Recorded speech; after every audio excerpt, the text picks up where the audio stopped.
France has a heavily diversified economy, and it's one of the 10 largest in the world, one of the top 3 in the European Union.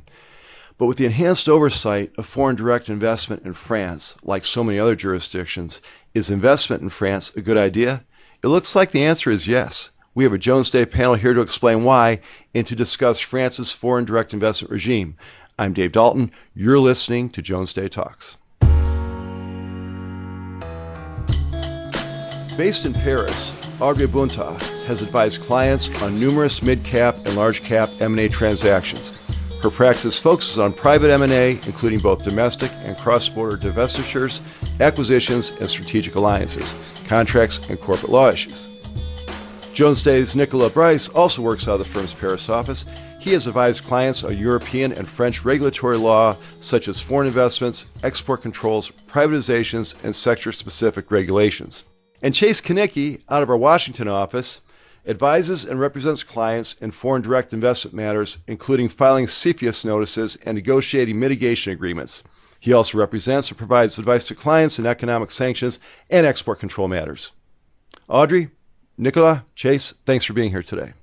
Thanks, Dave. Hi. Hi, Dave. Thanks. Glad you all can make it. Nicolas, give us an overview of how the FDI control system works currently in France. Of course, Dave. At first, it should be underlined that foreign investments in France are free even if it exists regulation.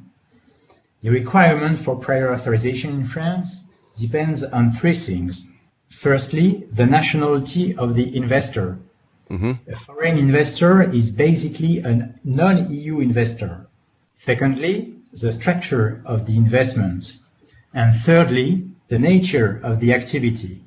It does not depend on the amount of the investment. There is no threshold triggering this requirement. Okay, Nicolas, that surprises me a little bit. Chase, let's bring in Chase Kanicki for a second. Is that typical in some of the regimes you've looked at and that we've talked about before? Isn't there usually a threshold for lower limits, or is what France is doing typical at this point? Yeah, I think it's really across the board. I think we've seen some jurisdictions, for example, Germany, focuses on the percentage of the investment. For example, there's a 10% threshold for certain more sensitive investments. But, similar to the United States, there is a safe harbor for investments at less than 10% that are undertaken on a purely passive basis. But for the most part, it's more similar to France in the sense of it's really a control test. Is a foreign investor getting control, or under a new program, certain types of non-controlling rights, regardless of the amount or level of the investment? I see. Okay, let's go back to Nicolas for a second.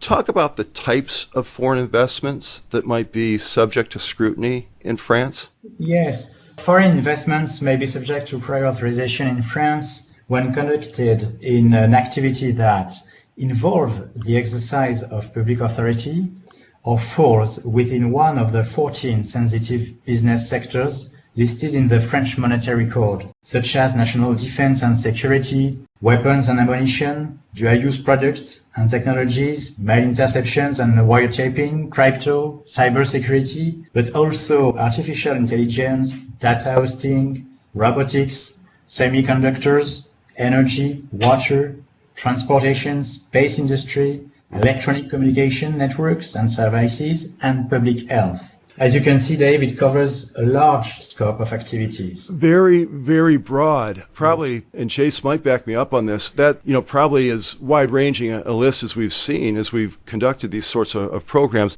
Talk about how this is similar, Nicolas, to the CFIUS review procedure in the U.S. Like the CFIUS review procedure in the U.S., the French foreign investment review process could involve a number of different ministries and agencies of the French government, depending on the numbers of sensitive activities concerned. The process is organized by the Ministry of Economy, and more precisely by the Treasury Department, which is the unique contact point for the parties. Again, Chase, this sounds a little bit like what we're experiencing in the United States, in that there are different agencies, department, overseers involved. Is that true?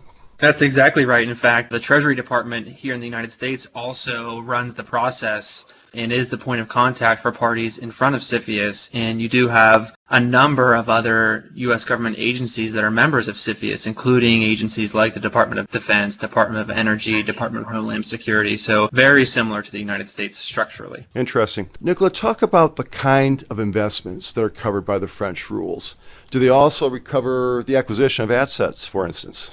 Oh, great question, Dave. Thanks. French rules for foreign investments review cover both asset deals and share deals. The investment, as defined by French Monetary Code, could result in the acquisition of the control of a company whose registered office is located in France, and the acquisition of the control is presumed, although 33% of the share capital or the voting rights, or the acquisition of all parts of a line of business of a company whose registered office is located in France. Interesting. Okay, let's talk about practical matters.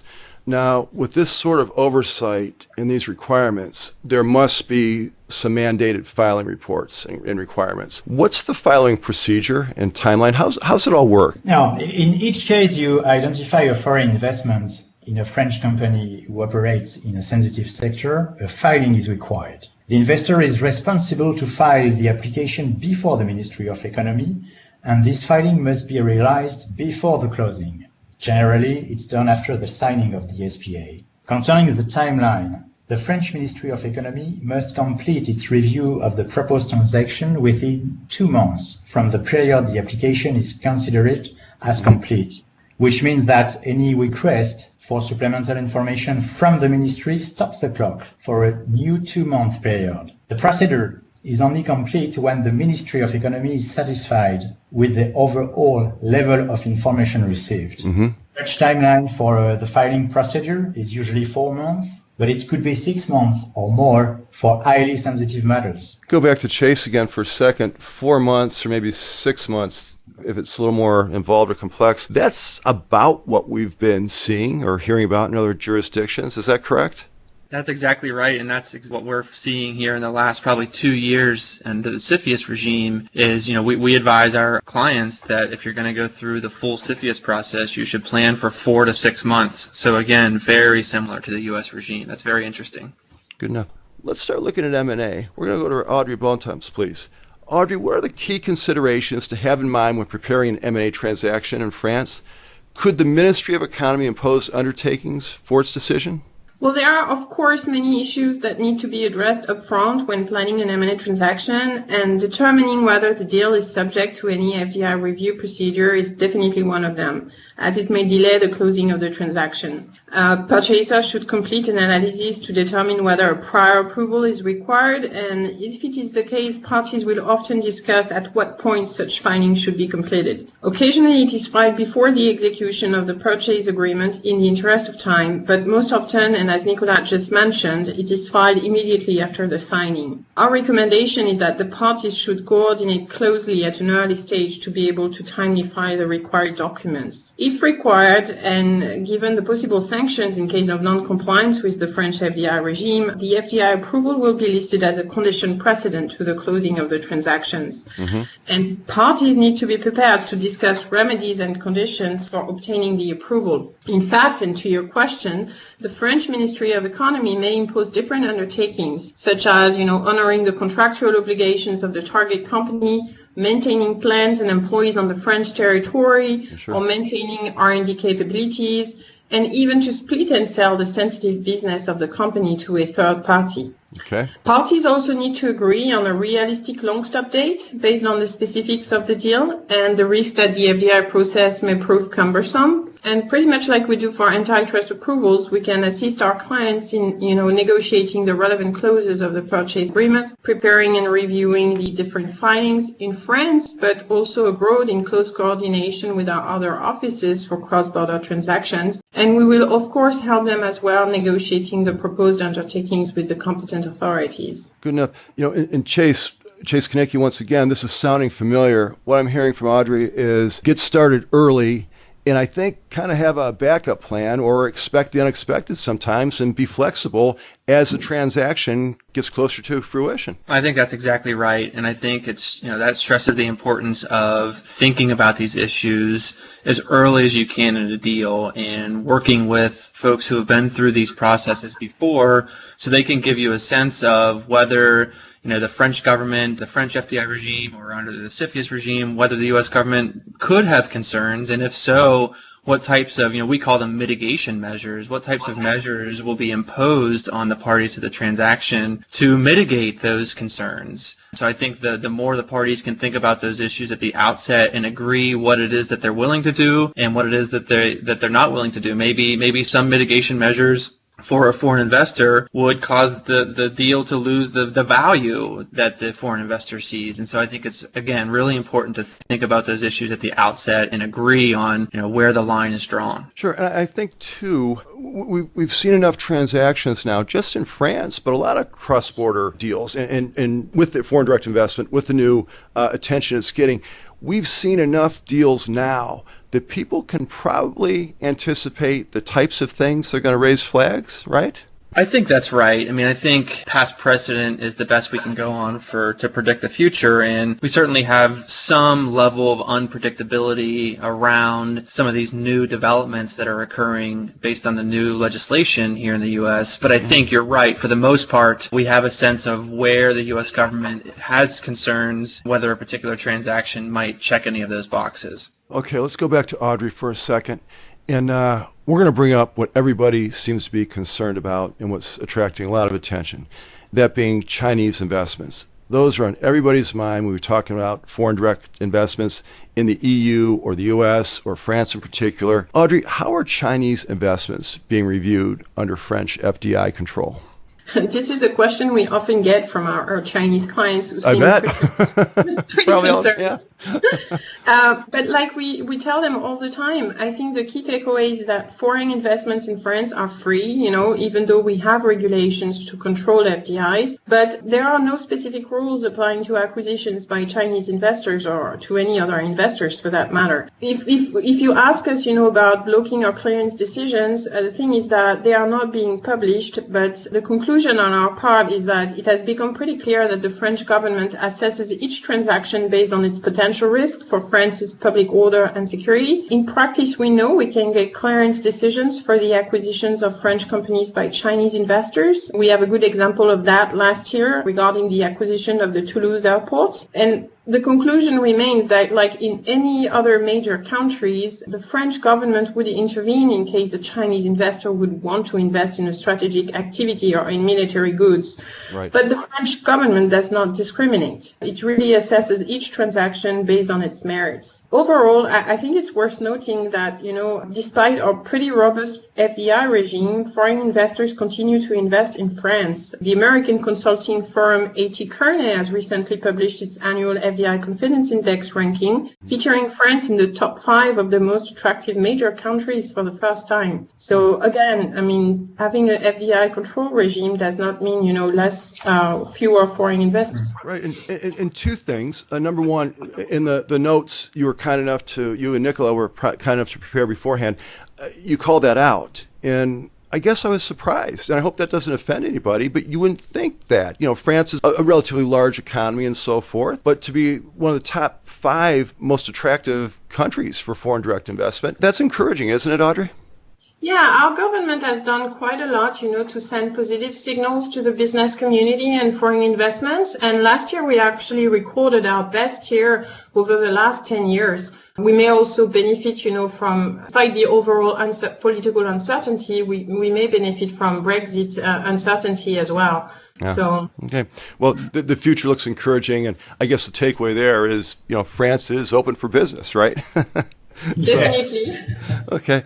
Nicola, people have been talking about the new European regulation on foreign direct investment control that's going into effect. How will this affect the French FDI control procedures? Well, Dave, as you know, and as discussed in the podcast on EU FDI regulation, this regulation will apply from October 2020, and it introduces a framework aimed at fostering cooperation and information sharing between member states and sets minimum standards for national regimes. But this regulation does not introduce an independent regulatory body capable of issuing binding decisions. At this stage, the EU regulation will probably impact on the timeline procedure. Member states or Commission should deliver their comments on an investment within 35 days, and they also can request additional information within 15 days delay after notification, what stops the clock until the response is delivered. Concretely, the proceeding timeline to obtain the authorization from the French Ministry of Economy could be increased or 1 month or more. In France, like for all EU member states with FDI regulation, the real test for the interplay between the new EU FDI regulation and France review of FDI is going to be the French state's response to comments received from other member states or Commission in case where French states would not object to a contemplated transaction. Nobody knows at this time whether critical comments issued by the German government, for example, to the French government under the new regulation will then pursue the French government to block a transaction that it would have cleared without such intervention. Now that's interesting. I hadn't thought about that yet. So even under the new EU rules that are coming, that again are non-binding, I guess, but France says this is okay. Germany says, we'd rather you didn't do that or let that happen. How would that play out in reality? There's some diplomacy that's going to happen, right? Yes, and in reality, nobody knows what would happen. Oh, that's going to be interesting to watch.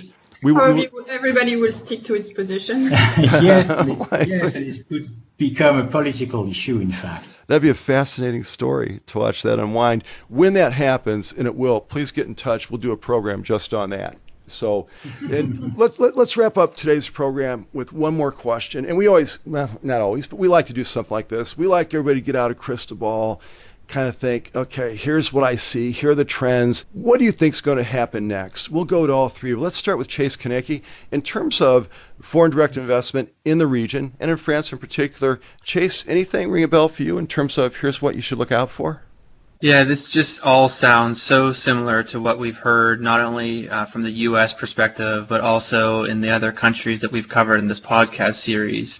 You really see an effort by countries around the world to focus more on where foreign investments are in their economy, and not necessarily to make it more difficult for foreign investments, but I think just to get those investments in front of the government and give the government of a particular country the opportunity to review and evaluate how that investment could or might not impact key areas of sensitivity. And we hear the term national security thrown around in a lot of these podcasts, and it's not a very well defined term, and I think that's on purpose. And so I think as we continue to move forward with the various changes under these regimes, that definition and how the word national security is defined and interpreted is probably going to evolve as new concerns are raised. I mean, you heard Nicola mention artificial intelligence. I mean, that's certainly something that's on the minds of the U.S. government these days, and trying to figure out how do we, without putting a stop to the economy, how do we protect what we consider to be sensitive artificial intelligence. So certainly something to keep an eye on, and it sounds like all countries are moving in similar directions. And what an interesting time to be involved in this area of the law, with technology evolving like it is, and with the national security concerns. And by the way, I think that was intentional too, Chase. And I'm not even a lawyer, but absolutely, I think that's deliberately broad and vague, isn't it? But for sure. What a fascinating time to watch these sort of issues develop. Let's go to Audrey next. What do you think happens next in terms of foreign direct investment, either in the region or in France in particular? Well, we're hopeful we're going to keep up with the good trends I was just mentioning. We see no reason why that would change. I mean, again, the government is taking measures, whether tax-wise or from a labor standpoint, to try to facilitate investment in France. So we're hopeful it's going to continue. It will continue like that. Of course, Brexit is going to be an issue, and we'll have to see whether it happens and what will be the consequences of that. Again, another layer of intrigue in all this, that's for certain.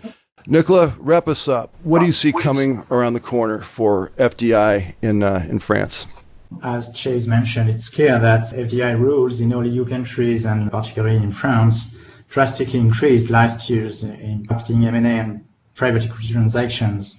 This trend is global in the EU, such as in the US, and will not slow down shortly. It's clear that the new EU regulation on FDI screening, such as reinforcements of French rules on FDI control, is an illustration of this trend to more and more screen and control foreign investments in national economies. I think it's definitely a trend that's well entrenched and is here to stay. Nicola, Audrey, Chase, thank you for much being here today. We'll stay in touch as there are updates. Let's do this again. Thanks so much for participating in today's Jones Day Talks. Thanks, Dave. You can find more information on Jones Day's mergers and acquisitions and government regulation practices at jonesday.com. You can also find complete bios of our panelists there as well. Subscribe to Jones Day Talks on Apple Podcasts, Android, Google Play, and Stitcher. And while you're there, check out some of the previous podcasts in the Foreign Direct Investment series. I'm Dave Dalton. Thanks for listening to Jones Day Talks. We'll talk to you next time. Thank you for listening to Jones Day Talks. Comments heard on Jones Day Talks should not be construed as legal advice regarding any specific facts or circumstances. The opinions expressed on Jones Day Talks are those of lawyers appearing on the program and do not necessarily reflect those of the firm. For more information, please visit jonesday.com.